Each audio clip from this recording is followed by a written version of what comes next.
Damn it. ఏంటిటా కుండబద్దలు కొడతా అట్ట. నమస్కారం, కుండబద్దల్ ప్రేక్షకులకి స్వాగతం. నేను గౌతమ్ కాటా. ఈ వీడియోలో నేను మీతో చెప్పాలనుకునేది, మోడీ ఆపరేషన్ లోటస్ స్టార్ట్ చేసేసాడా? పెద్దిరెడ్డి ఆధ్వర్యంలో వైఎస్ఆర్ కాంగ్రెస్ పార్టీలో చీలిక రాబోతోంది అనే వార్తల్లో నిజం ఎంతుంది? ఇప్పుడు చాలా మంది చర్చించుకుంటున్న అంశం ఇది. మన ఆంధ్రప్రదేశ్ రాష్ట్ర స్థాయిలో కాకపోయినప్పటికీ ఢిల్లీ వర్గాల నుంచి వస్తున్న సమాచారం ప్రకారంగా చూసుకుంటే, పెద్దిరెడ్డి ఆధ్వర్యంలో వైఎస్ఆర్ కాంగ్రెస్ పార్టీలో చీలిక రాబోతోంది.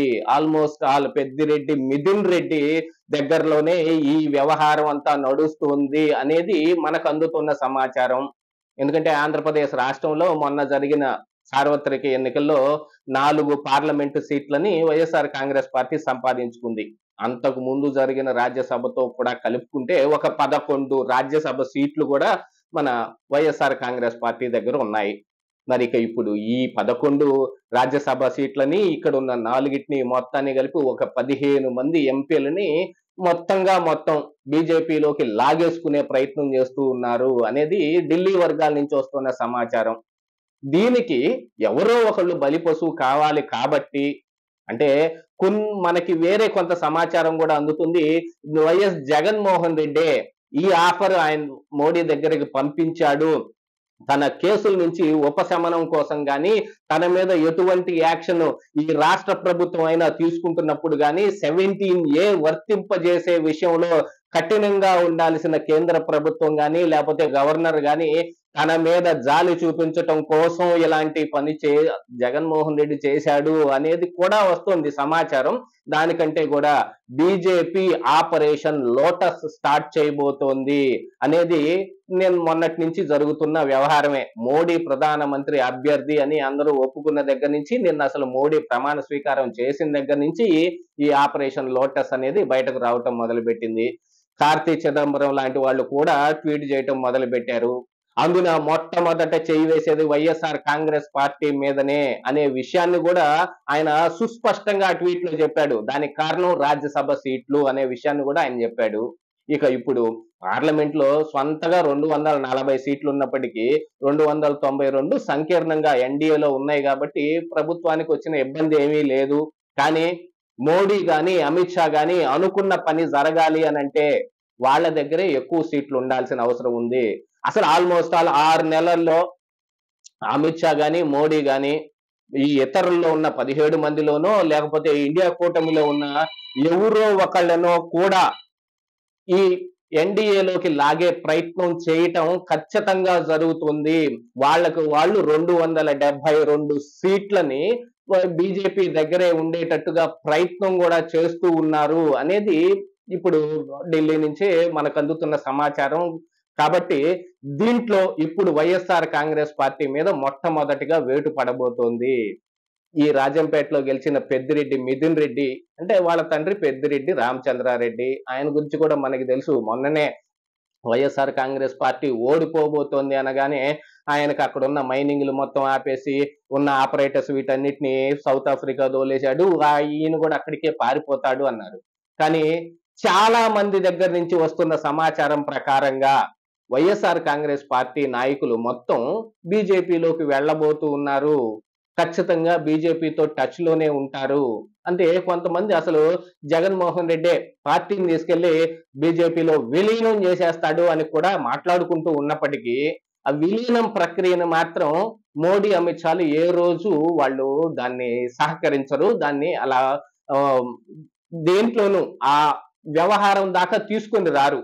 ఏ విషయంలోనైనా అందులో ఉన్న ఎంపీలను లాగే ప్రయత్నం చేస్తారు. తిరిగి వాళ్ళు మళ్ళీ బలపడినప్పుడు మళ్ళీ లాగే ప్రయత్నం చేస్తారు. ఇది వాళ్లకున్న రాజకీయం.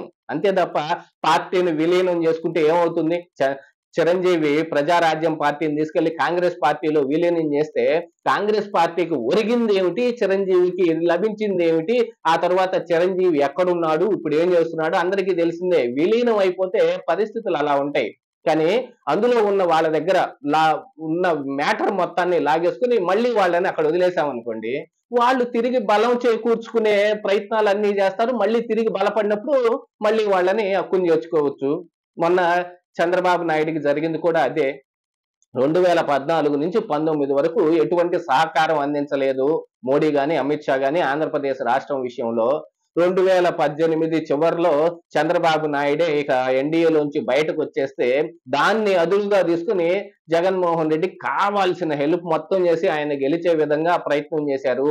ఆయనకున్న బలం మొత్తాన్ని 19 నుంచి 24 దాకా వాడుకొని 24 చివరికి వచ్చేటప్పటికి, సార్వత్రిక ఎన్నికల దగ్గరకు వచ్చేటప్పటికి ఇక్కడ ఆంధ్రప్రదేశ్ రాష్ట్రంలో ఉన్న పరిస్థితుల ప్రకారంగా జగన్మోహన్ రెడ్డి గెలవటం కష్టం అని చాలా సర్వేలు కూడా చెబుతూ ఉన్నాయి. దాంతో పాటుగా ఇంటెలిజెన్స్ కూడా ఈ మోడీ అమిత్ షాకి ఇచ్చిన సర్వే ప్రకారం జగన్మోహన్ రెడ్డి గెలవటం కష్టం అనేది వాళ్ళు కూడా ఇచ్చింది. కాబట్టి ఇక చంద్రబాబు నాయుడిని కలుపుకునే ప్రయత్నం ఖచ్చితంగా చేస్తారు అని ఆ రోజు ఊహించాం.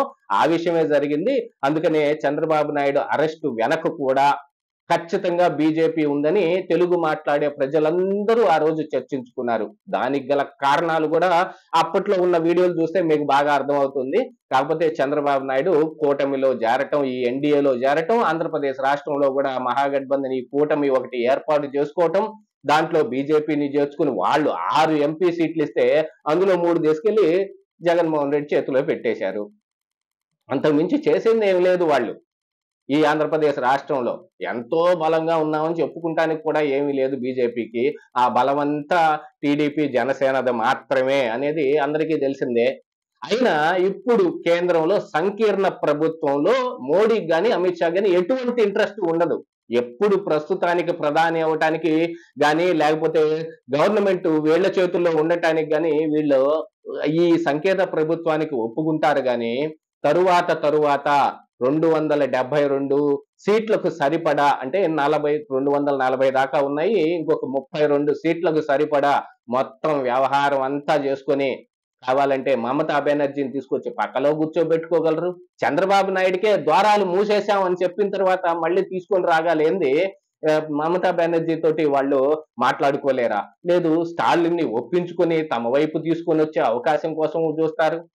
ఇప్పటికి ప్రస్తుతానికి గండం గడిస్తే గనుక ఈ చంద్రబాబు నాయుడిని వదిలించుకోవడానికి ఉన్న ప్రయత్నాలన్నీ చేస్తారు. దాంతో పాటుగా ఇటు వైఎస్ఆర్ కాంగ్రెస్ పార్టీ నుంచి ఎంపీలని చీలిక పెట్టి తీసుకొని రాకపోయినా కూడా ఇప్పుడు పైకి కనిపించడానికి అలా ఉన్నా రేపు మళ్ళీ తిరిగి ఈ వైఎస్ఆర్ కాంగ్రెస్ పార్టీలో చీలిక వర్గం ఏదైతే ఉందో అది మళ్ళీ జగన్మోహన్ రెడ్డితో కలిసి ఇక్కడ మళ్ళీ వైఎస్ఆర్ కాంగ్రెస్ పార్టీ అయ్యే అవకాశాన్ని కూడా వాళ్ళు కల్పిస్తారు. ఇలాంటి వాటన్నిటి ప్రకారంగా చూస్తే ఖచ్చితంగా మోడీ, అమిత్ షాలు ఈ ఆపరేషన్ లోటస్ ని స్టార్ట్ చేసే అవకాశాలే మెండుగా కనిపిస్తూ ఉన్నాయి. ఇక్కడ ఖచ్చితంగా పెద్దిరెడ్డి ఆధ్వర్యంలో వైఎస్ఆర్సీపీ పార్టీ చేలబోతోంది అనేది కూడా సంకేతాలు గట్టిగానే కనిపిస్తూ ఉన్నాయి. ఇదే ఈ రోజు కుండబద్దలు.